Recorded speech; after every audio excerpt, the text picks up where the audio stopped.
Queridos, nós vamos agora fazer uma reflexão na palavra de Deus. Bom, os irmãos viram que o culto está bastante abreviado, né? Hoje é um dia atípico, como nós avisamos, né? Por causa das eleições, e muitos irmãos não puderam vir para a casa do Senhor nessa noite, mas nós estamos aqui, né? Outros estão em casa, participando, e que em tudo o nome do Senhor seja glorificado. Eu pedi ao pastor Walter no início que ele lesse Lucas capítulo 6, versículo 6 ao versículo 11, o que foi feito na versão revista e atualizada. Então, nesse texto nós vamos fazer uma reflexão e procurando extrair dele algumas lições para nossas vidas nessa noite. Esperamos que Deus seja gracioso para conosco e nos abençoe. Amém, irmãos?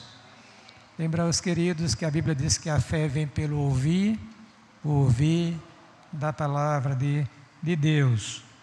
E é bom que a gente aprenda primeiro a subir a casa do Senhor nas reuniões convencionadas, pela grande razão de que o Senhor resolveu graciosamente e até fez uma promessa para estar com o seu povo todas as vezes. Está sempre com eles, tratando-se do crente individual, a igreja.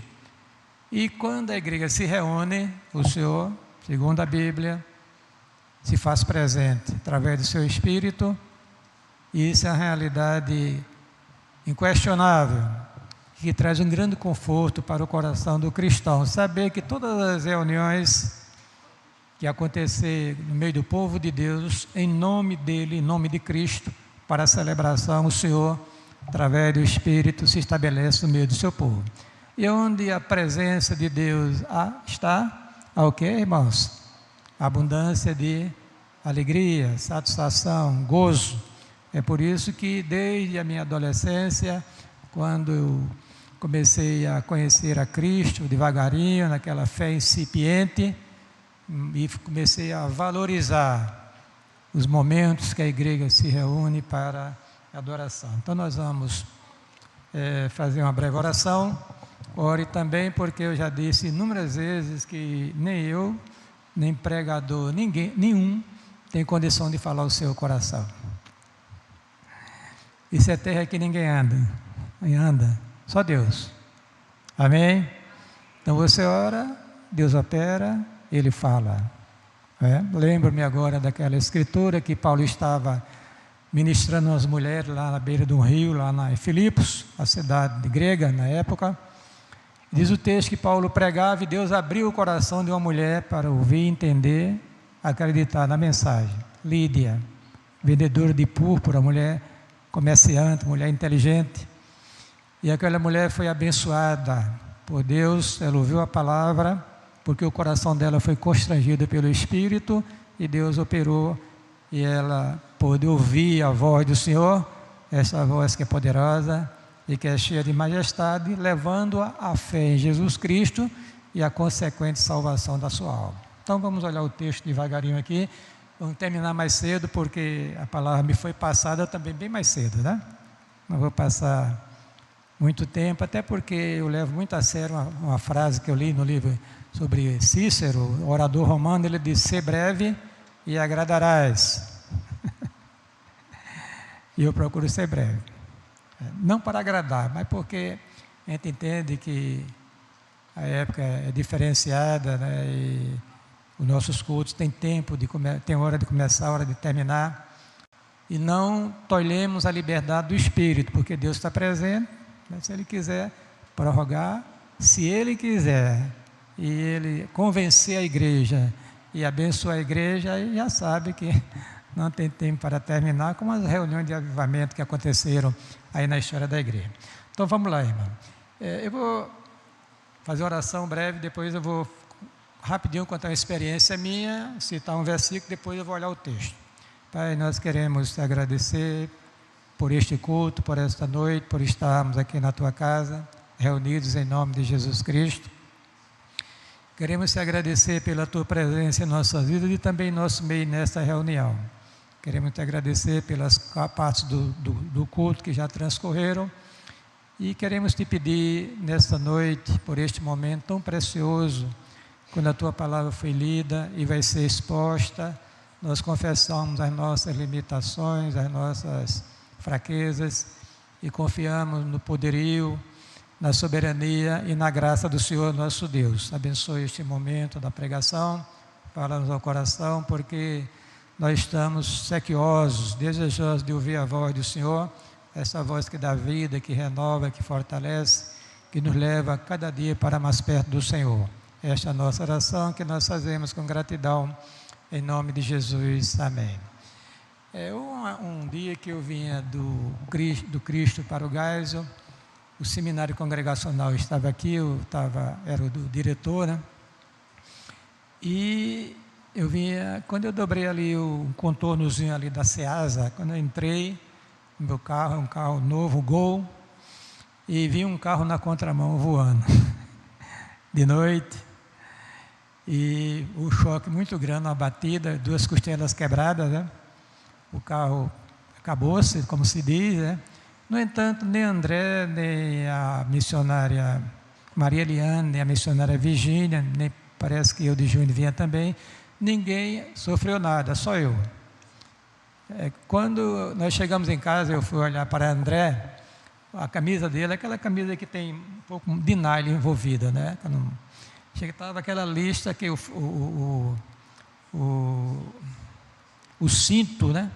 Queimou a camisa, mas não atingiu ele. Interessante que quando nós íamos sair de casa, eu disse, André, ele queria trazer um colchão para dormir aqui, ele passar a noite aqui na igreja, ele e os jovens, né? Eu disse, rapaz, coloca pelo menos um colchão aqui, entre você e o para-brisa, aqui naquela partezinha ali, porque você vai usar. Meus irmãos, foi uma providência de Deus, né? Mas muito bem, eu estava em casa, aí chegou um pastor, que eu não sei nem o nome dele, nem que igreja era, para me visitar. Ele disse umas palavras que eu guardei no coração, disse o seguinte, não morrerei, mas viverei e contarei os feitos do Senhor. O Senhor castigou-me muito, mas não me entregou à morte. Salmo 118, 17 e 18. Bendito seja o nome do Senhor, né? Então, a minha ideia nesta noite, irmãos, é contar um dos feitos do Senhor, né? Porque hoje as mensagens estão sendo muito sofisticadas, né? E nós estamos nos esquecendo de falar sobre o cego de Jericó, a multiplicação dos pães, a primeira, a segunda, o Caná da Galileia, o casamento que Jesus foi convidado, etc, etc, etc. Precisamos nos esquecer que o Senhor realizou muitas maravilhas e muitas obras extraordinárias, que a igreja precisa estar sempre relatando os feitos do Senhor, né? Para que, ao relatar os feitos do Senhor, gere fé no coração das pessoas. E as pessoas acreditem no Senhor e sejam salvas, e garantam um lugar no céu. Então, eu queria não instar os queridos irmãos ministros do Senhor que estão aqui ao meu lado, mas lembrar-lhes de que precisamos pregar a palavra. Diga amém, irmãos. Prega a palavra. A nossa mensagem a ser pregada é a palavra. E a palavra sempre vai alcançar alguém. Eu estou falando aos irmãos aqui. Eu não sei o que Deus está fazendo no coração de vocês. É por isso que quando eu me sento ali ou aqui, eu fico com os ouvidos abertos para ouvir a voz do Senhor. Uma palavra, uma sentença, começa a abrir os olhos, você começa a perceber as coisas espirituais que são reveladas pelo Espírito Santo. Então, que nessa noite, ao relatar este feito do Senhor, na sua alma se alegre, diante do Senhor, porque Jesus Cristo é o mesmo, diz a Bíblia, ontem, hoje e será para sempre. Amém? Além de se alegrar, acredite. Acredite. Então, vamos lá. Primeira coisa, irmão, nesse texto que nós vimos aqui, ouvimos, através do pastor Walter Moura, nós precisamos entender que o infortúnio acontece na vida das pessoas. Naquela sinagoga, provavelmente na cidade de Cafarnaum, estava lá assentado um homem que tinha a mão direita mirrada. aleijado. Estava lá. Naquela época era muito difícil, né, porque era mais a trabalhos artesanais, né, era a sociedade agropecuária, e a pessoa inutilizada, digamos assim, era muito complicada para viver e sobreviver. Né? Hoje não, porque às vezes eu conheço, não vou me citar o nome, né, mas tem pessoas que eu conheço. Eu conheci um colega meu de faculdade, eu estava no clássico, que era, os antigos sabem o que é isso, científico e clássico. Hoje não tem mais isso não, né? Não sei nem como é hoje. Eu estava no clássico, ele também comigo, e ele tinha uma mão aleijada, o braço aleijado. Tornou-se advogado, deve estar vivo aí trabalhando. Bom, este homem tinha a mão direita mirrada, está aqui, não abria, de jeito nenhum, está impossibilitado, totalmente inutilizado a sua mão direita, seu braço direito, consequentemente. Pois é. Então, irmãos, diz a Bíblia, né? E aconteceu que também outro sábado que entrou na sinagoga, provavelmente lá na cidade de Cafarnaum, e estava ensinando, e havia ali um homem que tinha a mão direita mirrada, infortúnio. Eu me lembro que quando eu comecei a intensificar a busca ao Senhor, na minha adolescência, partindo já para a juventude, eu trabalhava aqui na igreja preteriana, houve um incidente lá na usina, onde eu nasci e me criei, e eu fui para lá. E passei um tempo lá e tinha um rapaz adolescente, rapaz jovem, simpático. Daqui a pouco ele começou a definhar e ficou, irmãos, talvez com meio metro do tamanho em cima de uma cama, completamente paralisado. E eu falei de Jesus Cristo, aquele jovem, ele aceitou a Jesus e morreu na fé em Jesus Cristo. Me parece que foi a primeira alma que eu consegui ganhar para Jesus Cristo. Então acontece, irmão, a gente precisa entender essa verdade. Às vezes acontece, irmãos, essas coisas, né? Porque Deus, Ele tem os seus planos, né? Pode ser, não estou afirmando que todas as pessoas que têm alguma deficiência física, uma doença crônica, etc., etc., seja consequência do pecado, mas pode ser.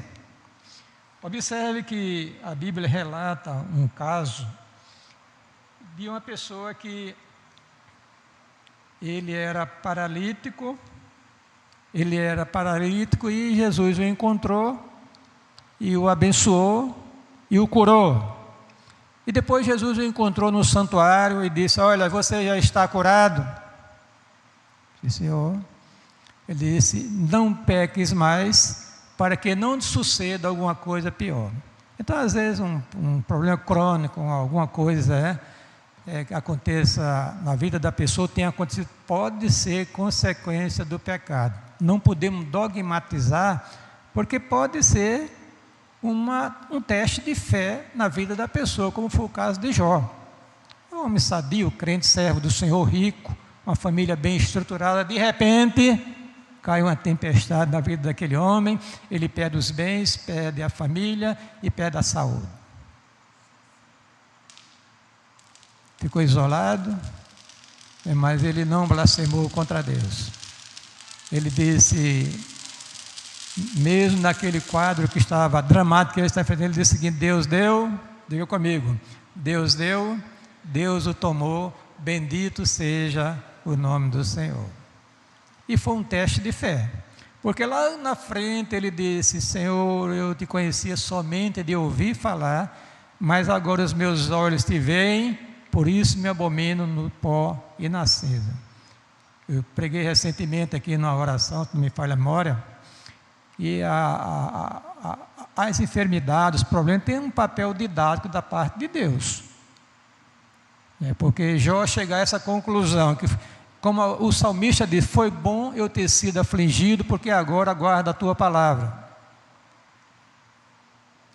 Mas a outra coisa, irmão, pode ser que seja para a glória de Deus. Senhor, este homem que está aqui, um cego de nascença, ele nasceu de nascença, quem pecou ele, seus pais?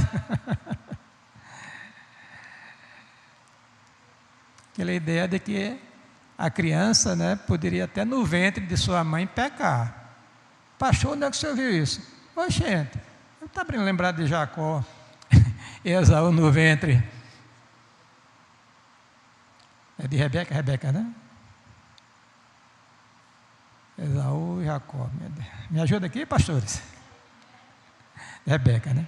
Pois é, estava lá no ventre dela, estavam disputando espaço.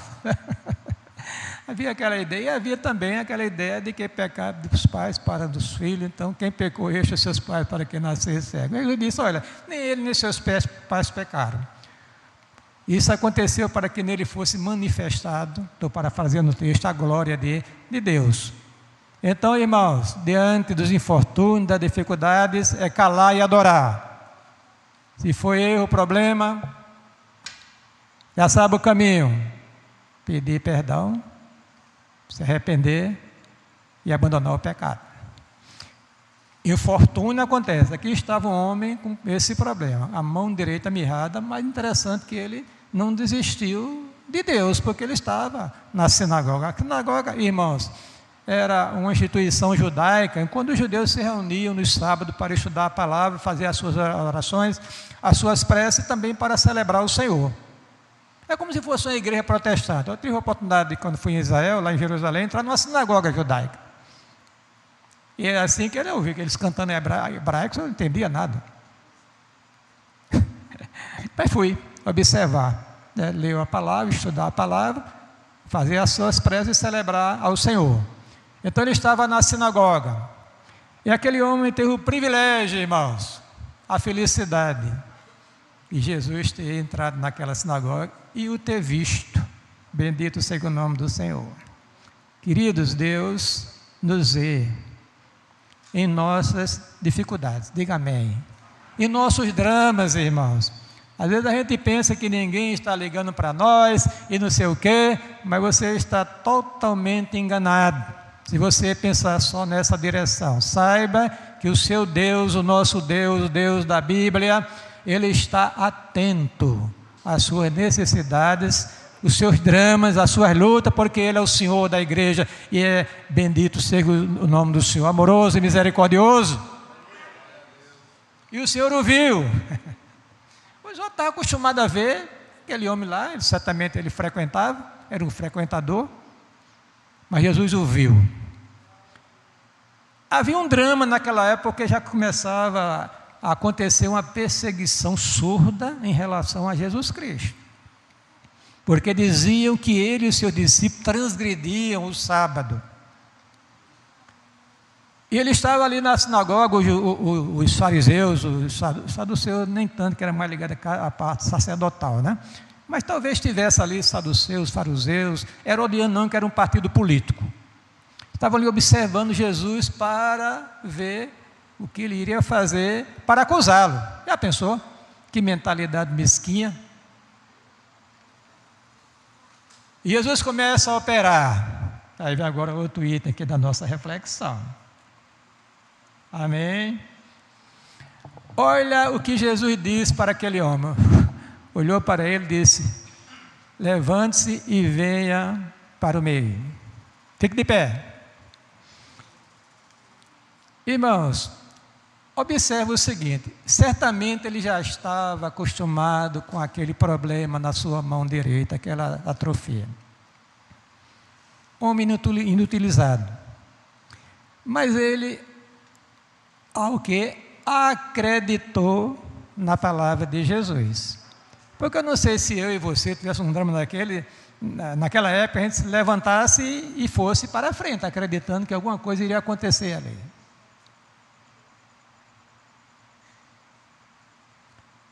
Queridos, a fé é o meio estipulado por Deus para você, nós recebermos as bênçãos dos céus, louvado seja o nome do Senhor.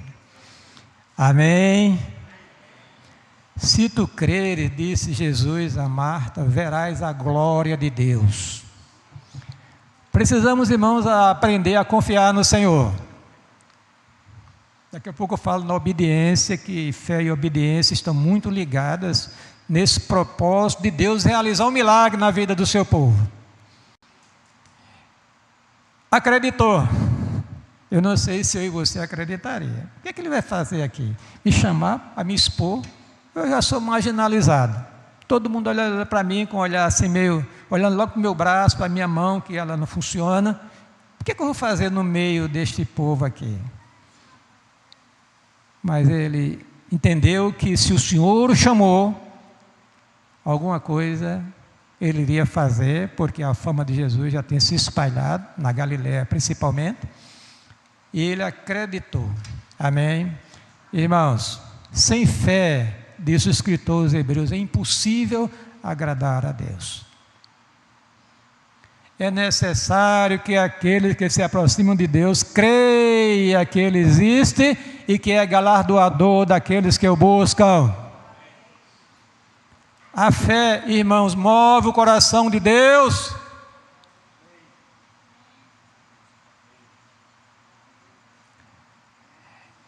Eu sei que hoje está difícil, né? Porque as pregações geralmente apelam às nossas emoções, né?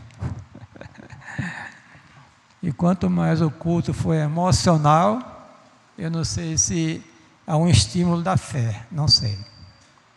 Mas é preciso entender de uma maneira bem clara que a palavra de Deus exige que as pessoas que ouvem o Senhor, ouvem a sua palavra, o seu comando, precisa acreditar. Ele levantou-se e veio para o meio. Todo mundo, aquele silêncio naquela sinagoga e o homem de pé, olhando para Jesus, Jesus olhando para ele. A fé é a certeza das coisas que se esperam, diz Hebreus, o escritor dos Hebreus, e a convicção dos fatos que se não veem.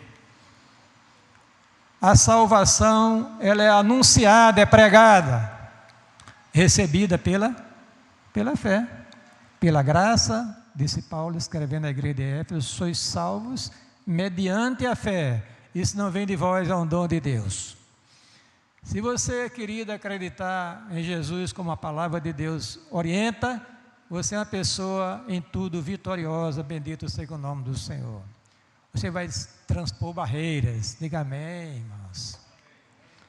O escritor dos Hebreus, depois que ele falar sobre a fé, o que era, que agradava a Deus, etc., etc., ele coloca uma galeria de heróis da fé.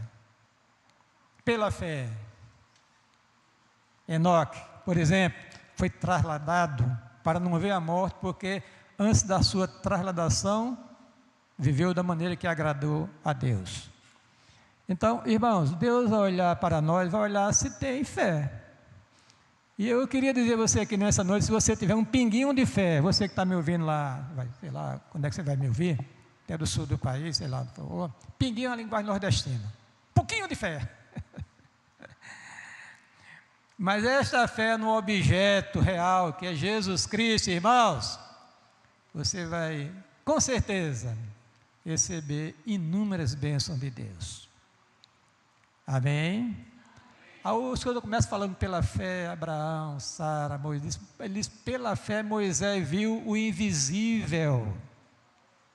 Olha que coisa maravilhosa.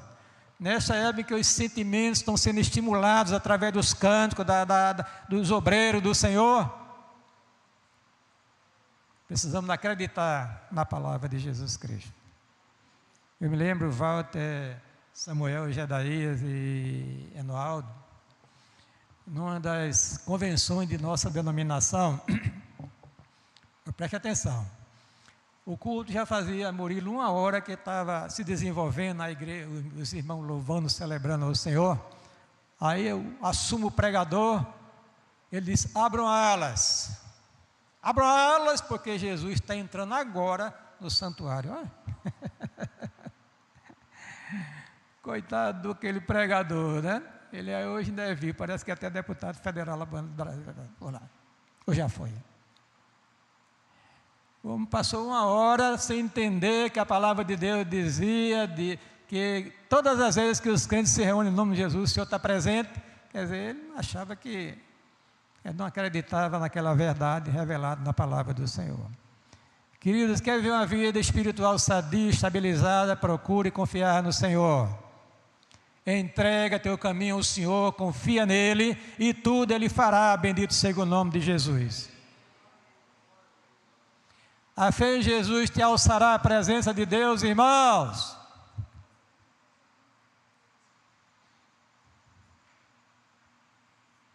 Olhando para Jesus, diz o escritor aos Hebreus, autor e consumador da fé. Marta, Marta, se tu creres, verás a glória de Deus. E aquele homem ia ver daqui a pouco. Mas a terceira coisa, irmãos, é que a obediência é uma atitude exigida por Deus para a recepção das bênçãos de Deus. Observe, o Senhor disse, levante-se e venha para o meu. Ele acreditou, ele levantou-se e quê? E foi. Mas tinha um comando ainda mais do Senhor para ele: estende a tua mão. Abra a mão. Estende. Como? Como? Nós não sabemos se aquela legião, aquela deficiência dele, foi no transcurso da vida, ele já nasceu daquele jeito. Não sabemos, a Bíblia não revela o fato que ele estava acostumado com aquela tragédia na vida dele. A mão mirrada, né? Estende a tua mão. E agora? Observe como a fé e a obediência está muito ligada nos milagres que Jesus Cristo realizou na vida do seu povo, nos feitos do Senhor. Amém, irmãos? A igreja quer ver muitas coisas maravilhosas, né, irmão? Diga amém. Agora é preciso obedecer a palavra do Senhor. E vocês estão pensando, desculpa vocês, não, vou mudar as palavras.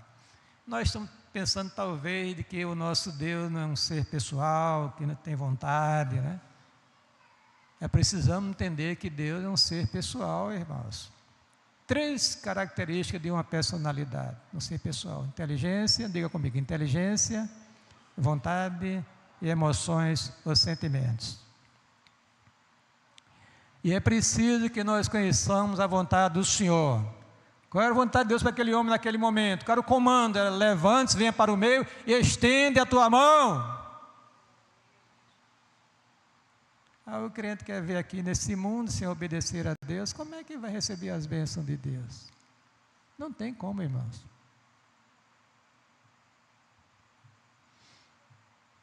Não tem como, precisamos aprender a obedecer. Para obedecer tem que conhecer a vontade de Deus. Às vezes nós erramos porque não conhecemos. Agora, se você conhece e não obedece, aí você entrou numa situação complicada. Vocês sabiam que na Bíblia tinha, lá no livro de Levítico, tem a prescrição sacrificial de oferendas para os pecados involuntários? Puxa, eu pequei sem saber que estava cometendo pecado. Não tem isso para Deus não, irmãos. Vou citar o caso aqui de Uzá. Uzá era um jovem que estava acompanhando. Lembre-se que Davi pegou a arca da aliança da casa de um cidadão lá em Kiriat Jearim e ia transferir para Jerusalém. E diz a Bíblia que fizeram tudo errado. Às vezes a gente tem boas intenções, né, irmão? Mas o método está errado. Mas eu entender que, olha, não é só boa intenção não, tem que ser de acordo com o que está prescrito na palavra, a vontade de Deus revelada em sua palavra. O que aconteceu? Então colocaram, era um carro de boi, tudo bonito, né? Tudo novinho, tudo bonitinho, os instrumentos musicais, o pessoal animado, vamos levar a arca do Senhor para uma tenda que Davi fizera em Jerusalém, e o carro de boi andando, os bois levando o carro e a arca em cima. A Bíblia, em dado momento, houve alguma depressão, Eu sei que a arca ia deslizando, usar aquele jovem muito bem intencionado, meteu a mão na arca para segurá-la. E Deus o fulminou, o matou. Davi ficou triste, com medo de Deus. Quer dizer, o rapaz, por que ele foi fulminado? Porque estava escrito que ninguém poderia tocar na arca, a não ser os sacerdotes do Senhor. E aquela arca poderia só ser transportada através de varais, pelos levitas coatitas, não meraritas nem jassonitas, só os coatitas, uma família designada por Deus para aquela finalidade. Então, irmão, precisamos de entender que a vontade de Deus tem que ser obedecida. Amém, irmão? Seja feita a tua vontade, assim na terra como é feita no céu.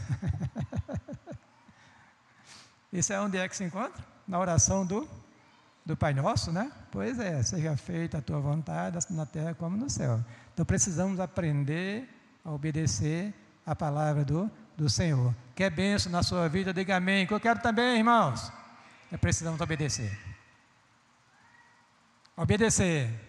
E aquele cidadão, ele levantou-se, obedecendo o comando do Senhor, se expôs no meio da sinagoga, e depois o Senhor mandou que ele abrisse a mão, estendesse a mão. Como? Como? Desde a nossa... Não tinha mais, os nervos não funcionavam, não tinha mais flexibilidade, não tinha nada, irmãos. Mas ele obedeceu e foi abençoado.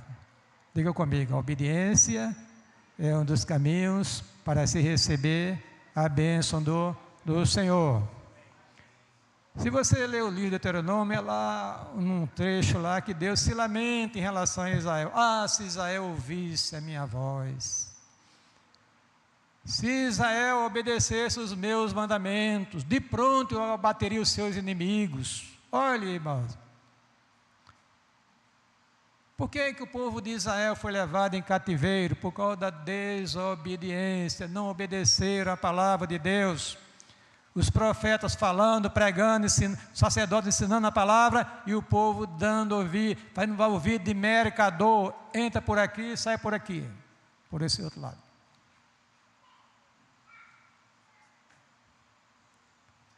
Saul, grande rei de Israel, não era o homem segundo o coração de Deus, era Davi, que viria a sucedê-lo. Mas o povo pediu um rei, exigiu um rei, tá bom, então Deus dá, escolha Saul, que esse homem aí. E assim aconteceu. Deus já tinha dado um decreto lá, quando Moisés lutou contra os amalequitas, no capítulo 15 de Êxodo, se não me falha a memória. E os amalequitas, Israel tinha saído do Egito, caminhando, tinha passado o Mar Vermelho, os amalequitas enfrentaram o povo de Deus para destruí-lo. Era uma tribo guerreira, de saqueadora. Houve uma batalha, Josué sai para enfrentar o povo, enquanto Moisés e Ur subiam para orar ao Senhor. Arão e Ur, né? E enquanto Moisés orava, Deus abençoava. Diga amém, irmão. E ainda tem crente que não gosta de orar. Ai, Jesus, me socorro. Me ajude para orar mais. Não valoriza os momentos que a igreja se reúne para a oração. Moisés levantava as mãos para a sua oração, Israel prevaleceu, não é isso, né? Pois é. As mãos de Moisés baixavam, porque eram pesadas, Amaleque prevalecia. Então ajudaram a levantar as mãos de Moisés, Arão e Ur, e Josué desbaratou os amalequitas ao fio da espada. E Deus decretou riscar Amaleque do mapa. Passaram-se os anos, os séculos, chegou agora o dia do juízo de Deus. Deus convoca Saul. Aí vai entrar aqui no meu texto. Convoca Saul e lhe dá uma grande responsabilidade. Eu vou entregar nas suas mãos os amalequitas. Vá e acabe com tudo. Tudo aquilo ali é amaldiçoado. Já determinei que aquele povo, aquela tribo não existirá mais na face da terra. Israel é o instrumento da justiça do Senhor. E Davi, ou melhor, Saul, pega o seu exército e vai embora e ganha a batalha. Mas diz a Bíblia que ele olhou para o gado, né, o rebanho, porque era um povo guerreiro andando, né, e eles tinham gado, tinham tudo, né, para poder sobreviver, né? Povo nômade. E diz a Bíblia que Saul obedeceu a Deus pela metade. Foi, guerreou, venceu, mas um detalhe que acabou com a sua vida, seu ministério, como rei de Israel. Aliás, foi o começo dele. É que ele poupou o melhor do rebanho e poupou o rei Agag, inimigo do povo de Deus. Samuel, quando percebeu que Deus já tinha falado com ele, Samuel percebeu aquela falha de Saul, e Samuel disse a ele: olha, Saul, você começou logo uma pergunta hipotética. Você obedeceu a Deus? Obedeceu. Não obedeceu. Você poupou o melhor do rebanho, e agora o que vai acontecer? Você não obedeceu a palavra. E ele começou a perder ali o reino, irmãos. Irmãos, precisamos entender que o caminho para agradar ao Senhor, o caminho das bênçãos do Senhor, o caminho da obediência. Saiba disso. Todas as pessoas, se você observar o texto sagrado, quando eles obedeciam os comandos do Senhor, acreditavam nos comandos do Senhor, a pessoa era abençoada por Deus. Vamos lá. Outro momento de Jesus Cristo. Estou relatando um feito do Senhor, mas estamos puxando os feitos agregados, né? Jesus foi convidado para uma festa de casamento. Casar é bom, né, Raquel? Cadê a menina? Foi embora? Eu estou brincando, eu sei que ela está ali com o nenenzinho, né? Casar é bom, né, Liliana? Que era isso? Né, gentil? Ivana? Casar é bom? Pois é. E acontece que Jesus foi para uma festa de casamento, olha, prestigiou, como Jesus é bom, né, irmãos? Como o nosso Deus tem prazer com o seu povo. Então, foi para lá na festa de casamento, e durava uma semana, vinham à vontade, né? Daqui a pouco chega Maria e diz: olha, tem um abacaxi aí. Ele não tem mais vinho. E agora? Mulher, quem tem eu contigo? Parece um negócio desse cortejo, né, Liliana? Não, mulher, quem tem eu contigo? A expressão. Aí eu brincando, mulher, mas não tem nada de respeito, né? Jesus dizia: mulher, quem tem eu contigo? Maria disse umas coisas que os católicos deveriam observar. Ela percebeu que ele não negou que iria fazer alguma coisa, apenas ele disse: o que tem eu contigo? Não é chegada a minha hora ainda. Maria, com fé, diz: fazei tudo quanto ele vos disser. Amém? Quer ser abençoado por Deus essa noite, irmãos? Faça tudo quanto o Senhor disser. Pastor, Jesus já faleceu lá 2000 anos atrás, morreu, ressuscitou, ascendeu aos céus, mas o que ele falou está registrado aqui na sua palavra, então você vai obedecer a palavra. Aí Jesus diz: olha, enche d'água essas 6 talhas aqui e leva o mestre-sala. Que poder extraordinário que eu vou entrar agora, né, irmão? Quão poderoso é o nosso Deus. Diga amém, irmão. Quão poderoso é o Senhor Jesus Cristo. Bendito seja o nome do Senhor. Então, tratando-se do homem que está ali, Jesus disse: abre a tua mão. Pronto, ele abriu. Acho que quando ele começou, aí viu o milagre. A mão lhe foi restituída, sã como a outra. Bendito seja o nome do Senhor. Meus irmãos, Jesus Cristo é maior do que você possa imaginar. Ele diz em certa ocasião: toda autoridade me foi dada no céu e na terra, bendito seja o nome do Senhor. Paulo diz que nele habita toda a plenitude da divindade. São João diz no seu prólogo do seu evangelho, diz: no princípio era o verbo estava com Deus, o verbo era Deus.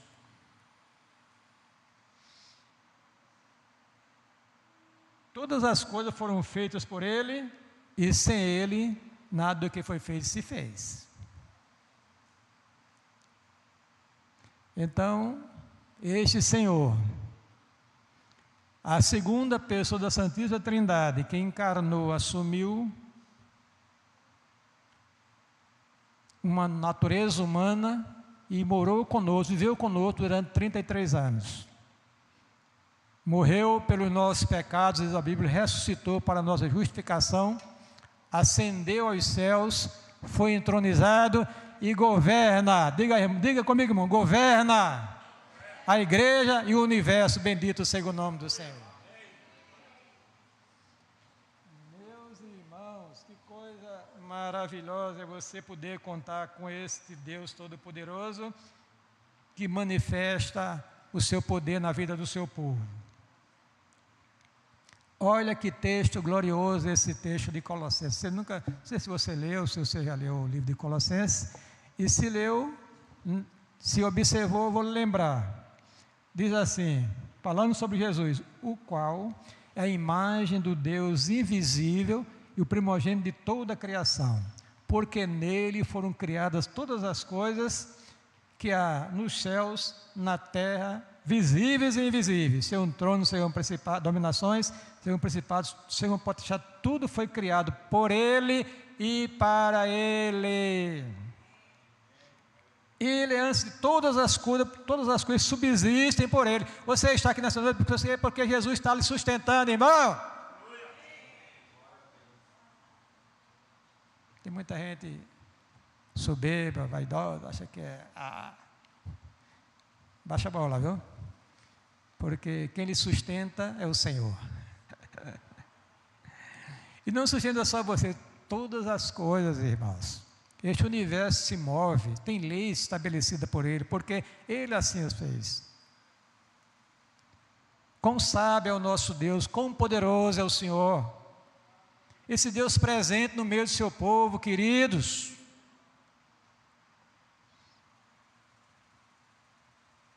Essa expressão é dita lá em Hebreus também. Ele é a imagem de Deus, a imago de Deus, a imago Dei. Deus invisível, primogênito da criação, quer dizer que Ele é o herdeiro da criação, tudo é dele, irmãos. Interessante que Paulo diz, tudo é vosso. Olha como ele transfere para a igreja as suas bênçãos, né? Tudo é vosso, voz de Cristo e Cristo de Deus. Que palavra poderosa foi liberada ali, querido. Jesus nem disse assim, abre-te mão, ele disse, abra a sua mão. Estenda a mão. E ao acreditar na palavra, obedecer a palavra, ô glória, né, Liliana? Ô glória, o milagre aconteceu, queridos, esse é o nosso Deus.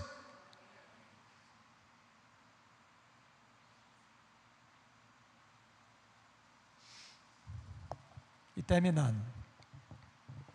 Olha, quando Deus começa a operar, a se mover, o diabo também começa a operar. É complicado, né, Murilo? A gente está pensando que está tudo caminhando, mas o diabo está fomentando. Então o diabo já tem instigado os judeus, fariseus, escribas.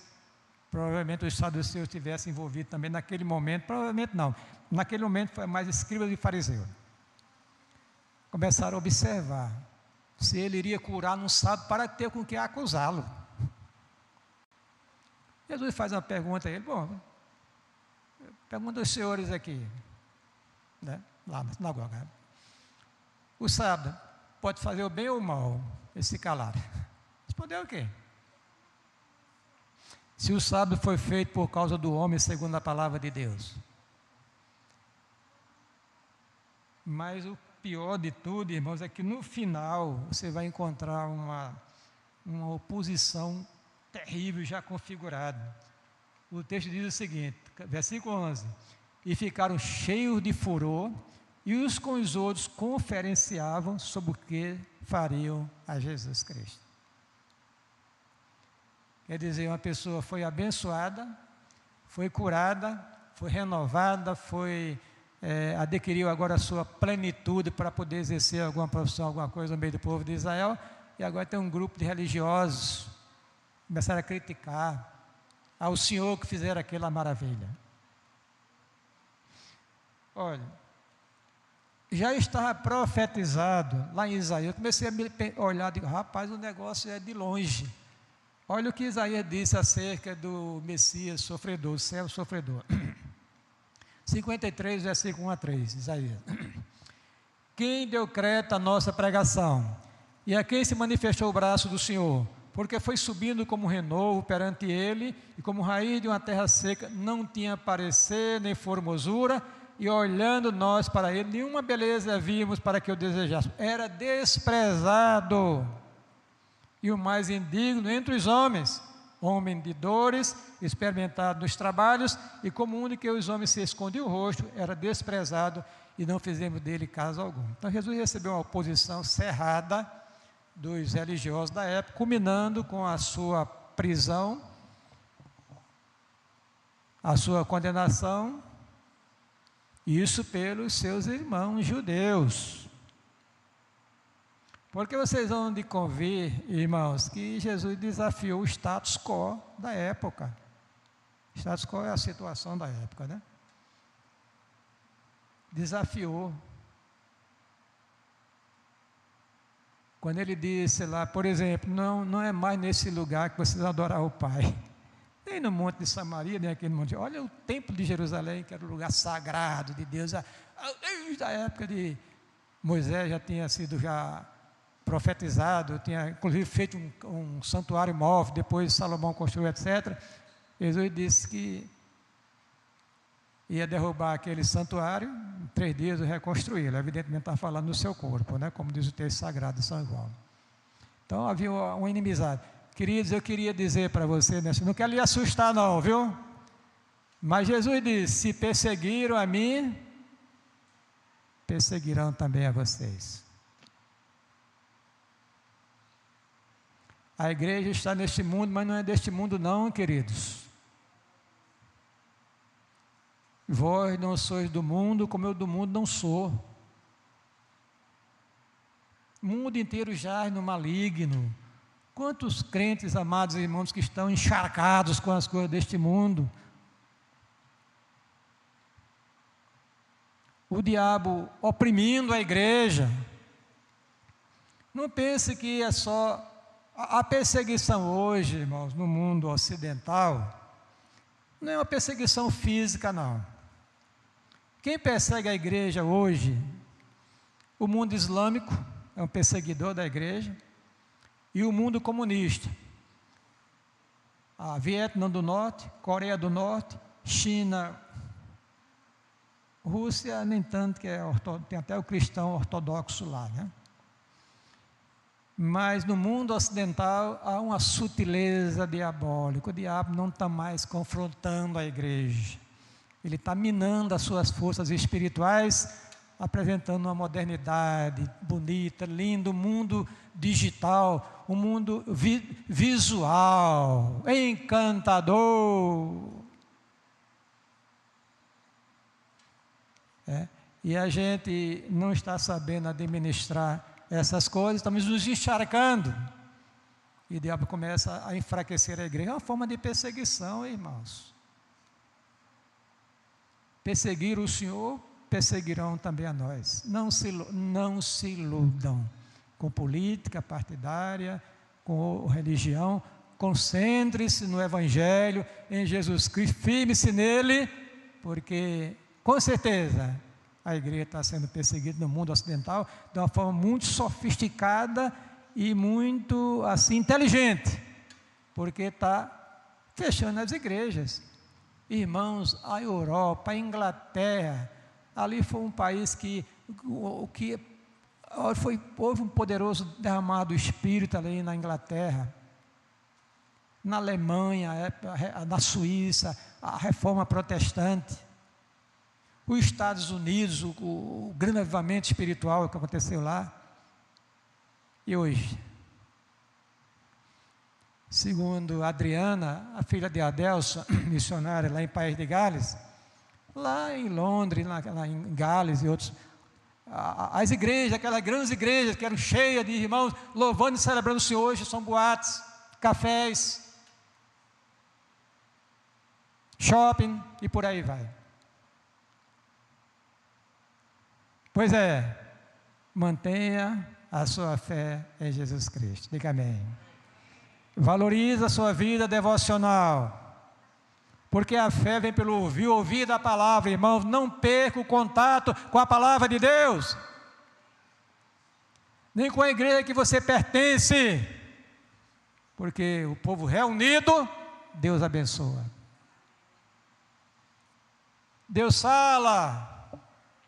Quantas vezes Deus tem falado aqui nesta casa? Eu me sento ali para ouvir a voz de Deus. Sai daqui pulando. Pulando no sentido, né, de alegre, né? Mais fortalecido. Amém, irmãos? Pois é, então esse relato simples, maravilhoso, é um dos feitos do Senhor que eu queria compartilhar com você aqui nessa noite para a glória de Deus, para a sua edificação espiritual. O homem, a cura de um homem com a mão mirrada, inutilizada, defeituosa, aleijada, mas a poderosa palavra de Deus o levantou, o abençoou, o curou, o renovou, restaurou, para a glória dele, para a edificação do seu povo, ao longo da história da igreja. Que Deus nos abençoe nesta noite, em nome de Jesus. Amém? Guarda essa palavra no seu coração.